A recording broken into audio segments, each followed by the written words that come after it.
Today's presentation is a 1-hour session, and attendees will be eligible to receive 1 CPE credit. Attendees must participate in 3 of the 4 polling questions, attend at least 50 minutes of the webinar, and at the end, complete the post-evaluation survey, which will be sent out via email after today's presentation. All attendees will be placed on mute, but we do encourage you to submit your questions via the control panel, and today's speakers will do their best to get to your questions during the Q&A session at the end of this webinar. I'd like to introduce our first speaker, Greg Davidson of Changepoint. Greg has over 25 years of industry experience and 16 years experience with Changepoint. Changepoint is an industry leader in professional services automation solution. And Greg, I just want to welcome you back. It's a pleasure to have you join us today. Thanks, Julia. I'd also like to introduce our second speaker. Today is Softrax's very own Jeff Halden. Jeff is one of our solution advisors here.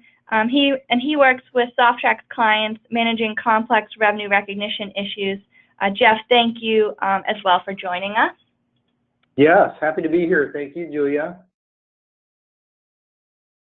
And with that said, Jeff, I'd like to kick it over to you. I will be administering today's first poll.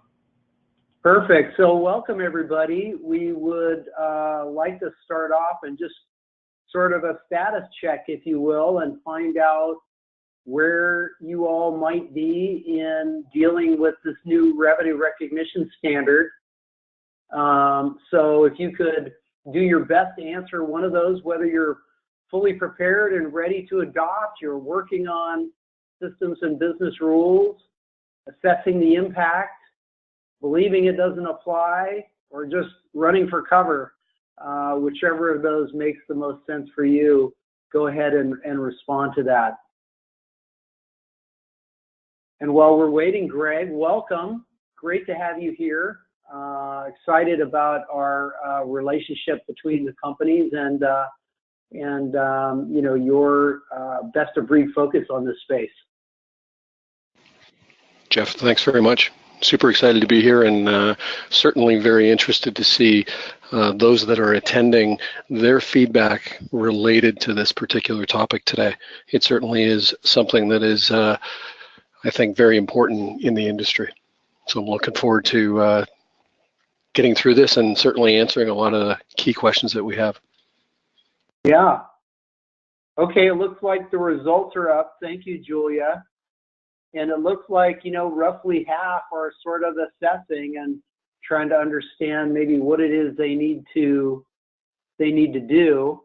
A very small number thinking they don't believe it applies to them, or hiding altogether, which is positive. So I think we've got an audience that is, you know, got to figure out how to deal with this, and hopefully we'll help with that today, and can obviously follow up with people as well afterwards. Let's jump to the next slide, Julia.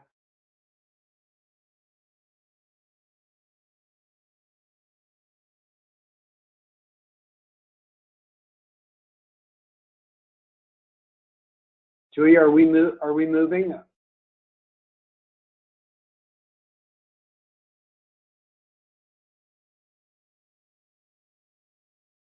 Maybe it's just my slide that's not. Greg, is yours moving? There we go. Okay. Yeah, mine's the same. Yep. Okay. Sorry about that. Okay, so what we're going to do is do a little bit of an overview of the guidance, sort of the 5-step model, if you will, and in the first part, and we'll interject a few of these polling questions as we go, so that all of you can get CPE credit if so desired. And for those that aren't familiar or real familiar yet with the new guidance, the goal of this large multi-year initiative is to reduce the vast amount of industry-specific guidance that's sort of evolved over the years, if you will. a lot in some industry segments, a little in others, but to also create and use sort of a common framework for all companies related to booking their, revenue from contracts with customers.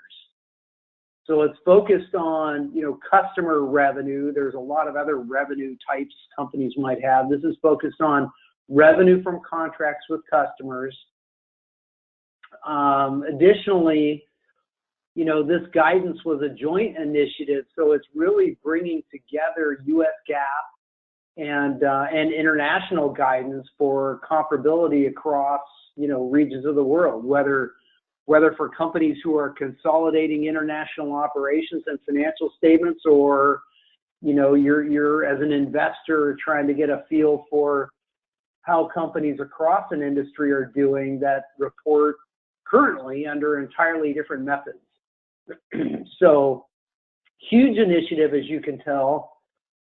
And it was originally issued, I think it was mid-14, I want to say May of 2014, but after, of course, many years of effort, the adoption date had been deferred a year. So what you're looking at here is, current, this is when it's happening, right? So for companies, for public companies whose fiscal years, begin after actually December 15, 2017, so effectively 2018 calendar, and most 2018 fiscal year ends would be adopting in 2018, and then private businesses have a year deferral.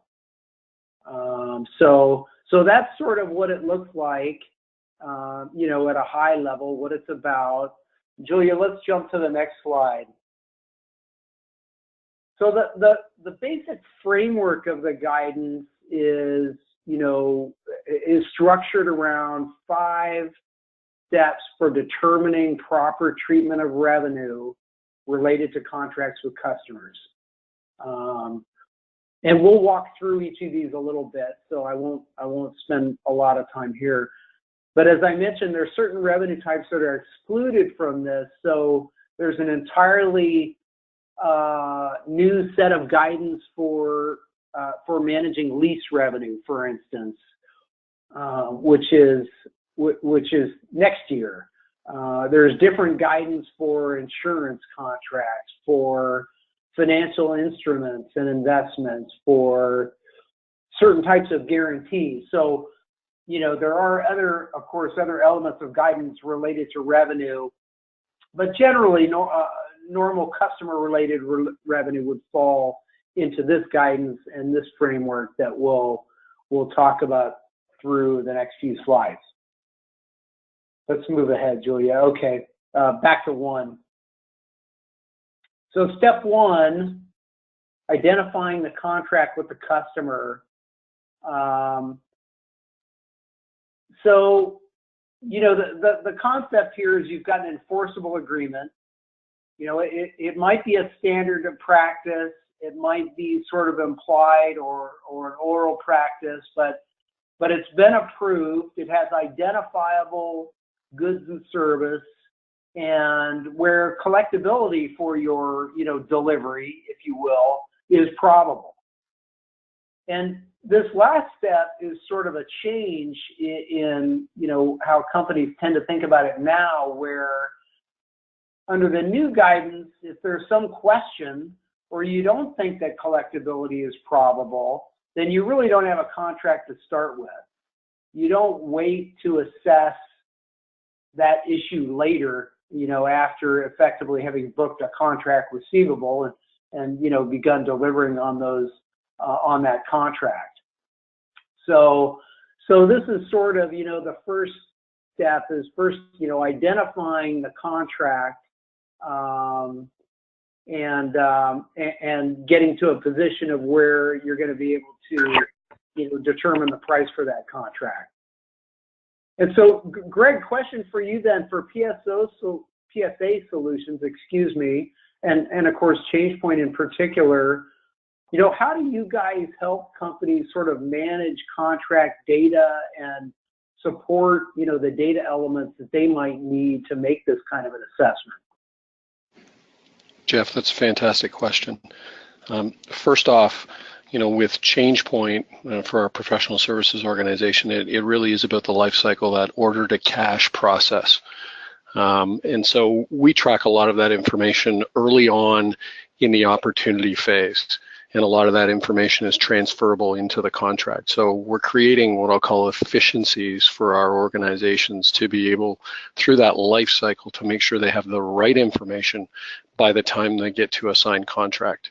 It really allows organizations to focus more on the customer experience and the winning strategies, as opposed to trying to, from a back-end office perspective, try to make sure they got the contract structured and in place properly. Okay, great, perfect. And I think a little bit later we're going to talk a little bit more about systems and processes, that should be in place to support any guidance, really. But we'll hit on that a little bit more. So, second step in the overall framework, now that you've determined that you have a contract, is identifying the individual performance obligations within that contract. And so, performance obligations is new terminology as well, and really goes to where, a specific element of your contract is distinct from other elements. So, for many companies, product, services, support are, of course, separate and distinct. You understand what they are. They may be, whether they're priced in a bundle or they're priced individually. But you may have other obligations as part of a contract that you haven't historically called out and separated as a distinct obligation within that contract. So, for instance, you might have you might provide some kind of an upgrade option, or you might have a bonus or other consideration, and those things would typically now be estimated and valued up front. So the identification of these separate performance obligations, when you have a promise to do something, it is distinct, or it's distinct within, the terms of the contract. It has the capability to be distinct, is really sort of what you're looking at here. And then, in the next steps, we'll start to think about how we would, allocate value to those distinct obligations. And Greg, question then to you then, do you commonly see bundling of products and services? Do you see users in the professional service organization space be more, discreet in terms of booking and contracting individual line items? I mean, is it all over the map? What do you tend to see? Yeah, it's another good question, Jeff. I think it depends on the maturity of the professional services organization. We see with our customers and with Changepoint, there are a number of things to help in those performance obligation requirements. Such things as automated billing triggers for stages or gates, whether it's a fixed fee or whether, time and materials. There's that definition and separate financial structure, so we can execute on the work and we can invoice separately depending on whether it's a fixed fee, whether it's mixed fixed fee with T&M bundled in, whether you've got materials or whether you've also got product. So depending on the organization and what their customer expects, we can either segregate it or we can put that all together. And there are other things such as cap-based billing and period-type financial commitments that we can handle as well. So it's all over the map, and I think it depends more on the maturity of the organization. Ultimately, what they want to get to is where they can manage a contract, from a piece of paper in the solution with one contract in Changepoint. So they're not forced to set it up separately. From a financial perspective, we got to make sure that Project A and Project B have been billed properly and the revenue's been recognized accordingly. So. Okay, perfect. Yep, that's important. Let's jump, Julia, to the third step. So we've we know we have a contract, we've identified performance obligations, hopefully identified all of them, those that are distinct and would need to be called out separately. The third step in the framework is determining the overall transaction price. And for a lot of companies, they're finding they don't currently have or consider a full view of the contract price. I mean, there are some important changes here versus what most companies might be familiar with in terms of their stated dollar amount in the contract or in their statement of work. For instance, there's a concept of variable consideration, which now would need to be estimated at the beginning of the contract booking, estimated at that point in time, and then updated over time as more information becomes available. So, it might be an incentive element, an incentive within your agreement, a performance bonus of some kind, or it could be a discount that could come into play, at some point in time in the future. And those elements will also need to be included and sort of carved out as an estimated value for that future booking, and then trued up as you get more information and closer to achieving that incentive. Or, maybe the incentive goes away. But the important, change here is that if you've got some future variable consideration, you need to think about, what that is, determine whether you need to estimate that and book that appropriately, and then also what methodology you're going to use to estimate it. And commonly, it's most likely if it's sort of a binary, I'm either going to get it or I'm not, or there may be more of a weighted average approach to making an estimate of that future variable. There's also the concept of a financing component, where you might have a long-term contract where maybe delivery and the payment stream would suggest that you're either giving or receiving financing.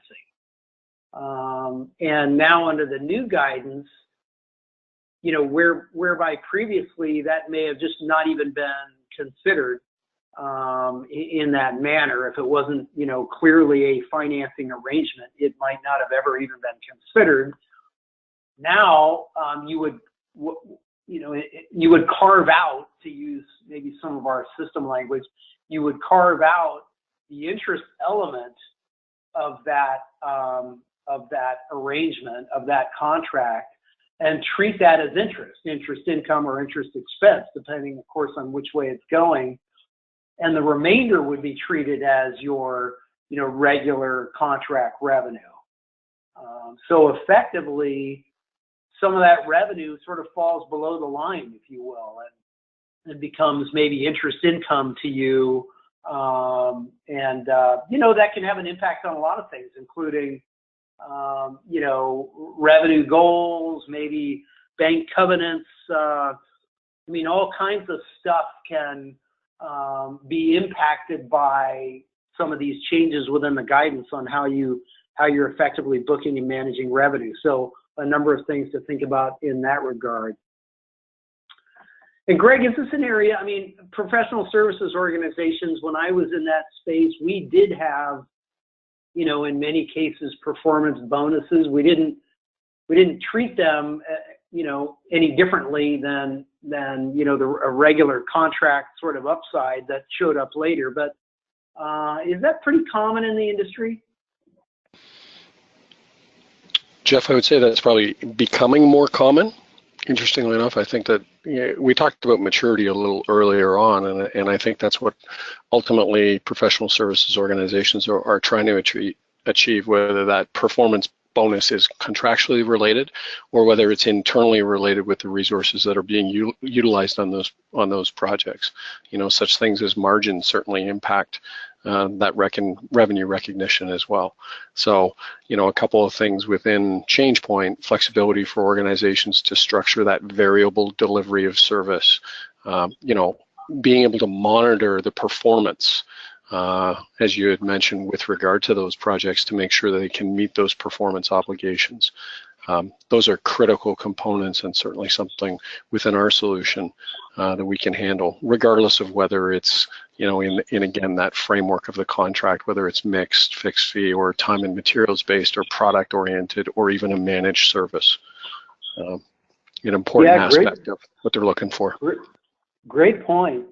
Being, of course, able to manage whether you've got some internal incentives that aren't necessarily related to the contract, as well as the contractual incentives, and being able to track progress towards those over time. Because at least in this group, you're going to need to sort of, publicly may not be the right word, but you're going to need to, openly, estimate and update those estimates over time. So great point.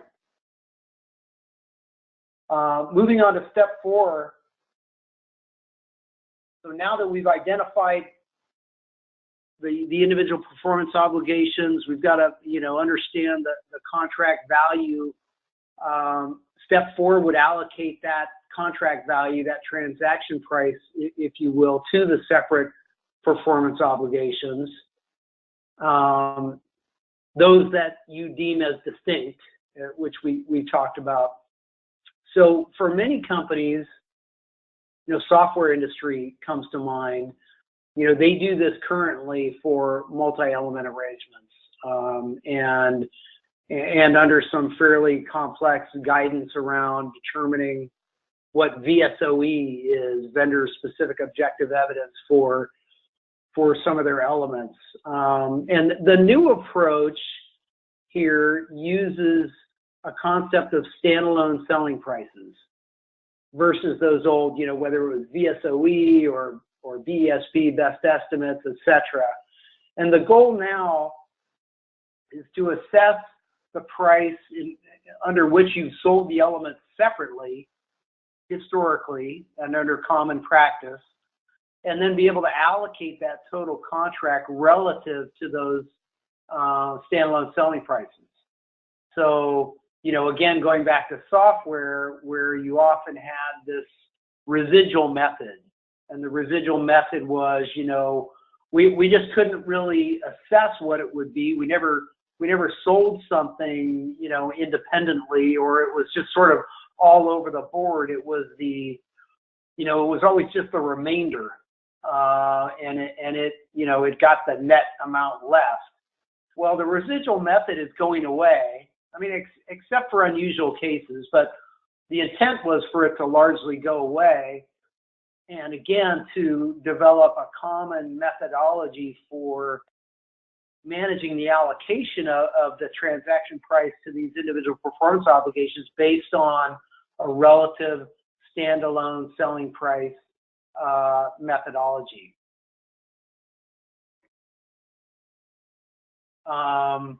Now, the step here notes that this relative allocation is based on current selling prices, right? So you wouldn't adjust them later. You do that at the origin of the contract. At that point in time, that's how the allocation is applied. That's different than if you have contract modification. So we really weren't going to call this out too much in this particular webinar, but there's also a lot of new guidance around contract modifications where you might be changing the performance obligations, maybe adding in new elements, and you could have, of course, then different standalone selling prices for those new elements. And there's sort of a decision tree, if you will, to go through on how you would treat that type of a contract modification, and whether that would be, those additional elements would be included in the same historical contract, or would they effectively be treated as a new contract? So something else to consider. There is, a fair amount of change in the new guidance related to contract modifications. So I guess question for you, Greg, knowing that professional services organizations are going to need to modify in many cases how they assess their contracts, how they identify and price the individual components. I mean, is this going to be a big challenge for the typical services organization, or sort of just, standard course of business? Jeff, that's an interesting question. I think there's two components to that, and I think it's a theme of what I'd said earlier. I think it depends on those professional services organizations' maturity and how they've structured their contracts historically. Certainly with Changepoint, you've got greater flexibility in and through the definition of the engagement and the contract. And to your point, to be able to handle those performance obligations, and although it isn't necessarily the focus of the webinar, when there are change requests, as an example, that come up, those are things that can be handled inside the Changepoint contract, because we can actually separate that. And from a financial billing and revenue recognition perspective, they can be treated inclusively or separated based on what those considerations are. So very flexible within the solution. I think it's dependent on their maturity and what they're comfortable with, and ultimately what the customer's expecting, independent of our internal financial revenue recognition considerations. Okay, great. Perfect. Thank you. So going to step 5, the last in our 5-step framework. Now that you've allocated the contract value to the individual performance obligations, those distinct performance obligations, you're theoretically set up and ready to recognize revenue when or as those performance obligations are satisfied. Excuse me. And the guideline states that you recognize revenue as control over the products and services are transferred to the customer. So, companies will have multiple revenue recognition schedules depending upon the individual performance obligations and the transfer of control. Some obligations are complete at a point in time, whether it might be a hardware element or being delivered, or a software license that is sort of a one-time payment and there's no other obligation for the company, your client, to effectively utilize that license. Others are going to be overtime. A common subscription model, of course, would be overtime, or a support arrangement over a certain period of time. And you would recognize the revenue again as control and delivery of that obligation are completed. So the question regarding recognizing revenue over time becomes whether the customer obtains control over the underlying asset, or your work creates an asset with effectively no alternative use to anyone other than the customer. So there's a little bit more than just sort of, do I have full control of something that I can use? It may also fall to whether, in your delivery, you've created an asset that, effectively nobody else would garner any value from except that customer. So if you're able to recognize revenue over time, you then would select the measure of progress that best measures the transfer of that good and service. And there are, there's input metrics such as hours worked, as well as output methods, milestones achieved, for instance. And you may find that a change in practice is required compared to what you're doing now to best measure the progress of delivery of that performance obligation. And I think we'll see, some companies, we've certainly seen some clients who have been working with their auditors and have determined that the approach they use now for recognizing revenue on a services contract is, not going to work in the eyes of the auditors for under the new guidance. Okay, and so, Greg, in terms of our solution, we support multiple means of recognizing revenue over time. We also provide dynamic approach to forecasting and consuming revenue where it might essentially differ for every contract. Oftentimes we would rely on a trigger, right, to tell us whether it's a percent complete or a milestone's been achieved. I mean, do you see those? Are those the common measures of progress for most customers that are Changepoint users? Jeff, yeah, those are the most common measures, certainly.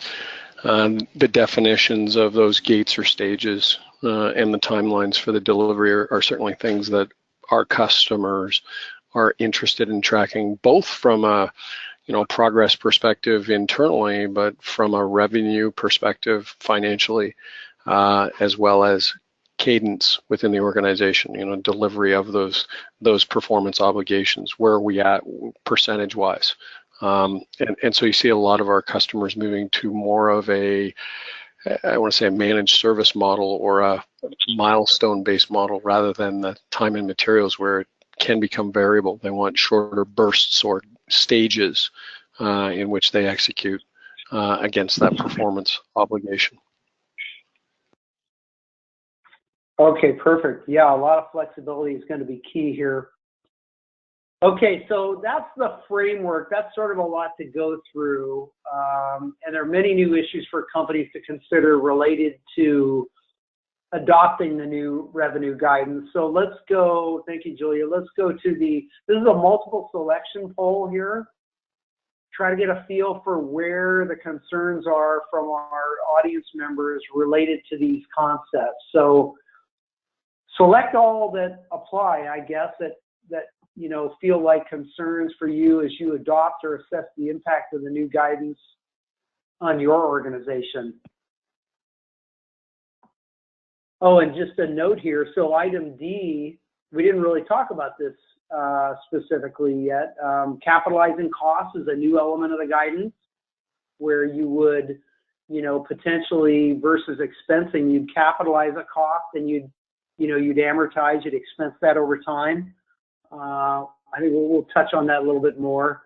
And then item E is a big body of work in financial statement disclosures as part of the new guidance. So those may be concerns, they may be unknowns to you at this point. Greg, a lot going on here. What do you think? Do you think companies are going to be overwhelmed? A little bit. I think there are a lot of organizations, certainly from what we hear in the Changepoint business, they're investigating and wanting to understand, and they want to know what it means to their business and how they operate today. Yeah, it looks like we've got results are up a little bit, pretty well spread, a little higher number in disclosures. Disclosures is sort of impact everybody, and it's potentially a lot of work. If you don't have the systems and processes in place to assist in, account roll forwards and, revenue disaggregation, we'll talk to those things in a minute, then, those are going to be tough. Allocating revenue using standalone selling prices is the number 2 item there. And I'll presume that's because companies don't exactly have maybe that historical view and assessment of what standalone selling prices are. So couple of big issues for companies to deal with. Okay, so moving on to the next part then, and building upon really that question, challenges in the guidance for services organizations. And we've talked about most of these items a little bit. For many services organizations, you're going to be dealing with multiple distinct performance obligations. You're going to need to allocate revenue between them. using standalone selling prices, also considering estimates for future variables. And as I mentioned, the guidance also includes this concept of capitalizing certain costs, certain costs to acquire and cost to deliver may be items that would need to be capitalized so that you then are effectively spreading those costs over the life of the contract, or maybe over the expected life of the customer relationship, which makes it a little bit, more of a challenge as well. And these can include, commissions, there might be some setup costs, other things that maybe currently or typically expensed as they're incurred. But I think that's going to be a challenge for a lot of companies with the new guidance, and especially the publics that are adopting immediately, Q1 2018, let's say. The disclosure item there, reflects the expectations that companies are going to provide much more information about the details of their revenue. One term you'll hear about is revenue disaggregation that I just mentioned, which, suggests further breakdown of, and it's both recognized and deferred revenue, that deferred revenue liability, and the breakdown of that in a way that's going to best educate the readers of your financial statements. So, it's going to depend by company, by industry, but you would sort of expect to see, you want to be able to provide more information about how you sell, by sales channel, maybe some breakdowns by customer type, by region of the world, and also by contract type, knowing that now, sort of the definition of contracts may have changed a little bit for you, as well as, users want to know, are these short-term contracts? Are they long-term contracts? So a couple examples there, as well as, in addition to the revenue disaggregation, there's the, there's the concept of contract assets and liabilities on the balance sheet. And similar to, say, AR historically, you're going to need to provide roll forwards of those accounts to show, how those accounts changed over any particular reporting period. What came in, what came out, what's the reason for those changes, and of course, what the beginning and ending balances are. So that's another area that will be big as far as the disclosure item there, that last bullet. So maybe, Greg, going back to the maturity question, these are new. Would you say, sort of knowing your client base, are customers mature enough and have enough history, maybe have enough resources and depth within their organization to work through all these changes? Is this a dramatic shift or sort of an incremental change, you think, for a lot of companies? Yeah, interesting, Jeff. I think it's two things. And number one, as you described it, it certainly is the framework, determining the right scope and timing, making sure from a template perspective you've got all of those requirements covered off contractually. Number two, I think it's as you asked, I think it's an incremental change. One of the benefits that we see for professional service organizations that are utilizing Changepoint is a lot of those things that you talked about, making sure there's control, process, and maybe from an audit perspective, we can see that information, describe it, and we can control it. All of that is available within Changepoint. So incremental in the sense business process might change or needs to mature a little bit more.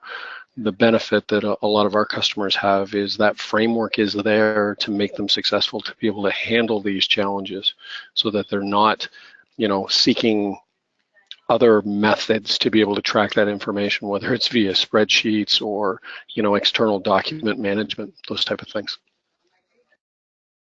Yeah, great. And, moving to the next slide. So we've got a slide here talking about some of those very things. I mean, do we have fundamentally adequate processes and systems in place now to support those changes? Do we need to, you know, be looking at developing entirely new processes to make some of those assessments? You know, and it's an age-old question. I mean, do you have the infrastructure to work through big changes like this, to document your processes, to manage the reasoning behind your revenue treatment, manage the booking and execution of your contracts? And I think things like estimating incentives may be new, as well as managing maybe some of the accounts used in your accounting system for things like contract assets and liabilities. So, you know, there's a lot here, and a lot of change that's going to, you know, fundamentally impact companies' ability to sort of turn this on in a smooth way, or is it going to be, you know, a leap of faith and Band-Aids and bubble gum? Any thoughts on this one, Greg? Yeah, interestingly enough, you know, any new organizations that come on board with our solution, we find that the level of maturity is actually a lot lower than we expect it to be in the industry. You know, so there's a lot of things from a maturity perspective I've talked about it, you know, numerous times. You know, it's integrating those systems, standard service delivery processes. You know, the impact on that is really the ability, you know, as I said earlier, from an order to cash perspective, is to ensure that they can forecast revenue in a real time effectively and then deliver on that revenue. You know, it drives higher utilization. You can deliver the projects on time, and you've got that information from a detailed perspective on efforts and measures, both internally and from a financial perspective. From a CFO perspective, we can actually measure that information. I think that's critical. As it relates to ASC 606, it's being able to account for that information. But before we even get to that point, being able, from a life cycle perspective, to ensure that we're successful in the delivery to that point. I think that's critically important. Yeah, and you guys, you know, Changepoint may find, much like we do when we go into accounts, that there's spreadsheets all over the place. And it's a, you know, it's a mess, and there's no effective internal controls, especially on the revenue side where you need internal controls over financial reporting. But, you know, as you noted, I mean, the ability to manage the accuracy and the timeliness of contract execution through, you know, through the revenue management to the GL. I mean, if your source is spreadsheets being managed through email and updates by people as they go, then you've got a lot of control concerns. Yeah, I certainly would concur with that, to your, you know, earlier point. A lot of, interestingly enough, a lot of our professional services organizations are less mature than we think from an industry perspective. You know, the key thing, since recognition is the last step, if organizations want to ensure that maximum recognition, to your point, they've got to integrate those information systems. They got to standardize that service delivery process to get to the point where, you know, from a financial control perspective, they can meet the requirements of ASC 606. That's probably the biggest challenge I think organizations have, is making sure they have those processes and controls in place to be successful. Yeah, agreed. Yeah. Okay, let's move on. I think, yes, so, you know, we hit on this a little bit already. We've got a slide here on some of the key elements of the financial statement disclosures. So, you know, we talked about disaggregation of revenue. There are both quantitative and qualitative elements here. So, you know, in some cases, you're going to be describing contracts and the treatment of revenue recognition that you're relying on for, you know, for recognizing that revenue, and be able to sort of qualitatively describe contract types that you're entering into for both recognized and deferred revenue. Others are more specific breakdowns of the revenue to provide, again, your financial statement users a better sense of your operations. Okay, let's move to, I think we've got another polling question coming up. Great. So here we're asking if you think the new guidance, once adopted, will have a very big impact on your, on your financial statements. So yes, we expect to see changes in our revenue somewhat. We may need to modify revenue. C, not extensively, should be pretty consistent based on what we do now. D, no, but our disclosures are going to change, or E, we just don't know yet. And what do you think, Greg? We'll give them a minute to answer that. Any guesses or any prognostication based on what you think your clients might be feeling? I think the most important thing, I think organizations, professional services organizations will, I don't want to say it's a subtle push, it's a push to mature their processes. And I think that's, interestingly enough, will it impact their financial statements? Absolutely. Will it impact it in a positive way? I believe so. It'll make them more accountable up front, and I think that's an important aspect of, them being successful. Yeah, great point. Great point. Okay, results are up. So about a quarter, a little more than a quarter, thinking revenue should be pretty consistent.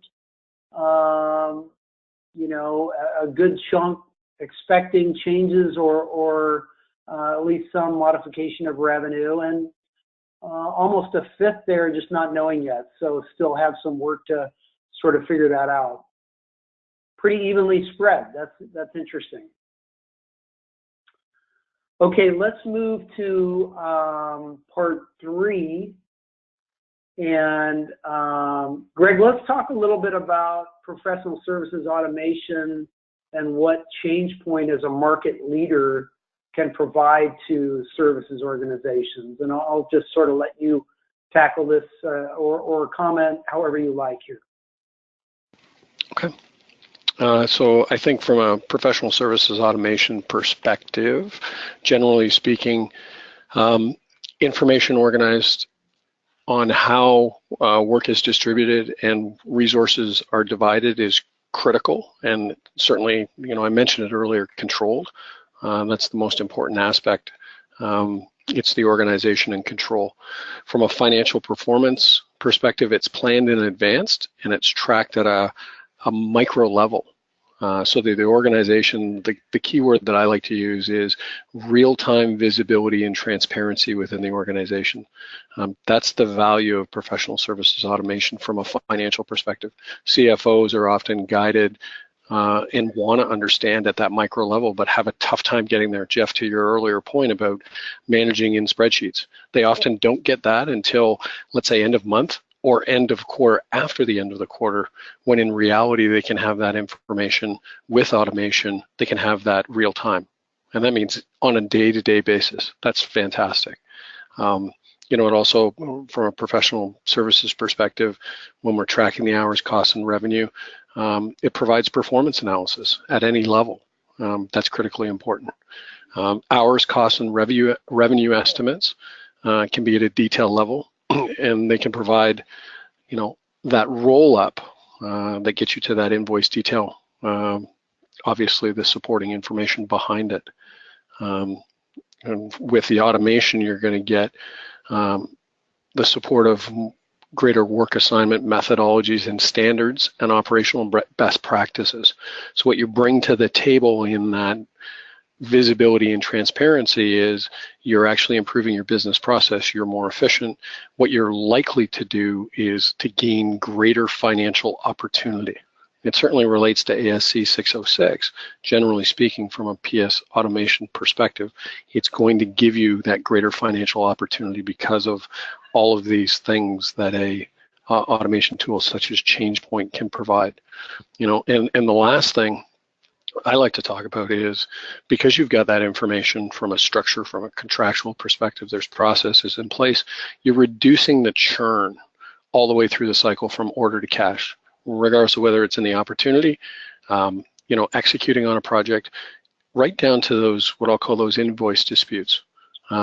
Results in fewer credits, greater accuracy on the reported revenue, and really what it drives is, back to that financial transparency and visibility. You're seeing from the opportunity, the order, all the way through to the cash, you're seeing some greater consistency.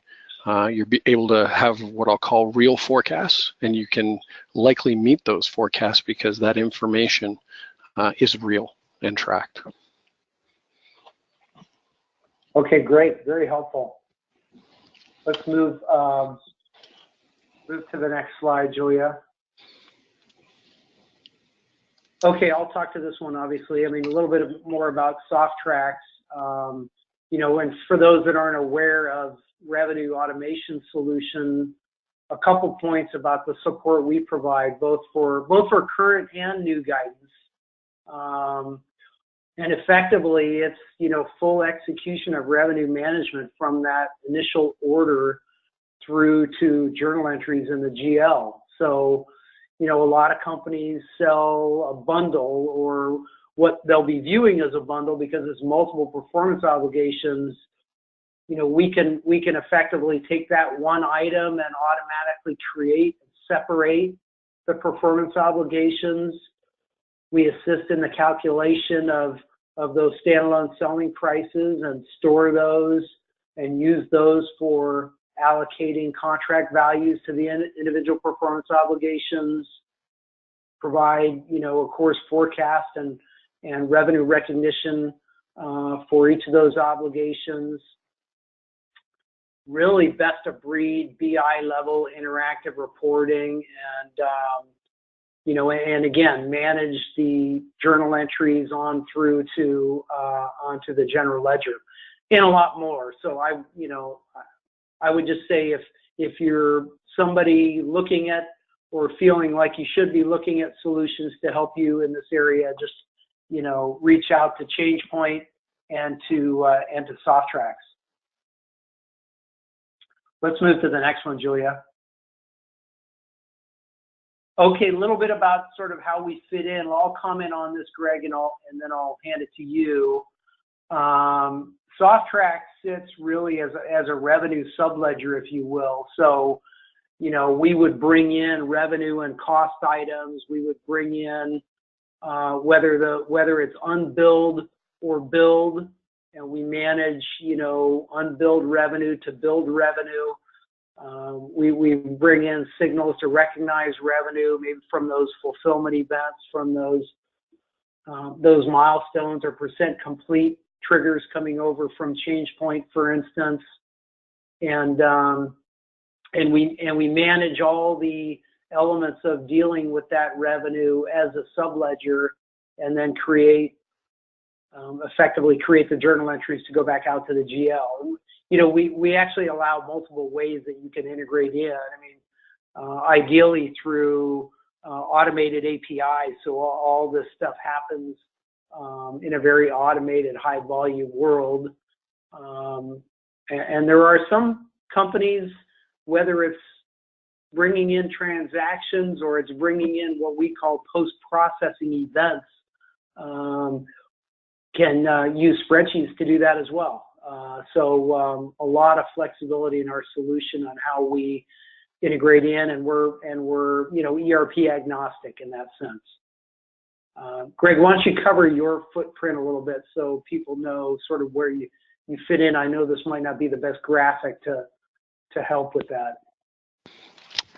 Yeah, I think at a high level, first comment would be, as I mentioned early on in this webinar, Changepoint's about that order to cash process. So, we certainly integrate with Softrax, but we're going to handle that broader requirement between what I'll call CRM, the bookends, and the ERP, in the sense that we can track the opportunities through to those sales orders and contracts, manage the projects between the sales order and the billings, resource management, project management, till we get to those billing cycles or those billing events.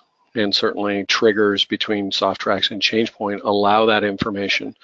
And as I had said before, regardless of whether it's a fixed fee type event or perhaps time and materials, or even product or managed service. So there might be gates where we are, performance obligation perspective, billing our customers. Those events certainly can get triggered once completed within Changepoint and sent to Softrax from a revenue management perspective.